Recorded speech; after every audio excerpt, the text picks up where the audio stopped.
Here in our analysis services project, we are all set to build a cube. We have a data source view, as well as 4 dimensions already created. Now we're ready to build the cube by right-clicking the Cubes folder in Solution Explorer and selecting New Cube. This starts the Cube Wizard, and we're going to use the bottom-up approach to cube development. That means we're going to use existing tables. These tables are found in our data source view.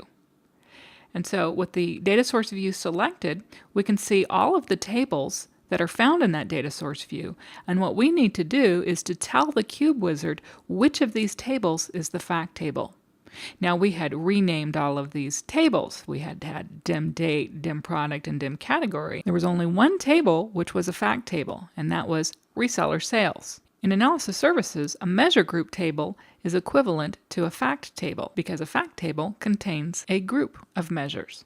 We could also use the Suggest button. The Suggest button looks at the data source view and determines which of the tables has foreign key relationships to other tables, and here it correctly identified the reseller sales table. If we have multiple measure groups that we want to include in the same cube, we do have the option of selecting them all at the same time here. Let's click Next to continue.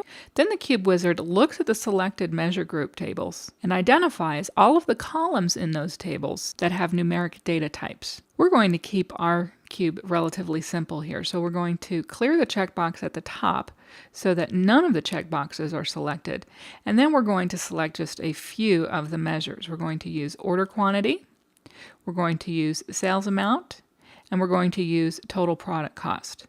Now while we're here, we can rename measures if we like. All we have to do is to select the measure, then right-click, and that opens up the box for us to change the name. So I'm going to change total product cost to just simply cost. Now at the very end of this list, we have one measure that's not coming from one of the columns in our table, and that's reseller sales count. This particular measure is one that Analysis Services suggests automatically and would give us a row count for this particular table. For our purposes, we don't need this particular measure, so we're going to ignore it. Click Next. Then the Cube Wizard shows us all of the dimensions that already exist in the database. If we look over here in Solution Explorer, we have our 4 dimensions: date, employee, product, and territory.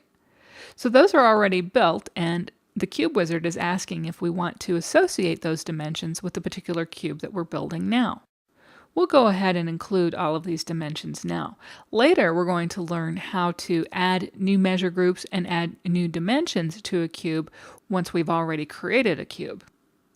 Let's go ahead and click Next. Then next, the Cube Wizard lets us know that the fact table contains columns that can be used to build a dimension. If you recall from the data source view, there were 2 columns, sales order number and sales order line number, that were defined as the primary key columns in this particular table, which is a non-standard design for fact tables. But nonetheless, it's still a valid design. So essentially, we could create a dimension that allows us to create a dimension for the sales orders. That's an advanced design concept that we'll cover in a separate course. So we'll just ignore this and remove the selection of this particular dimension.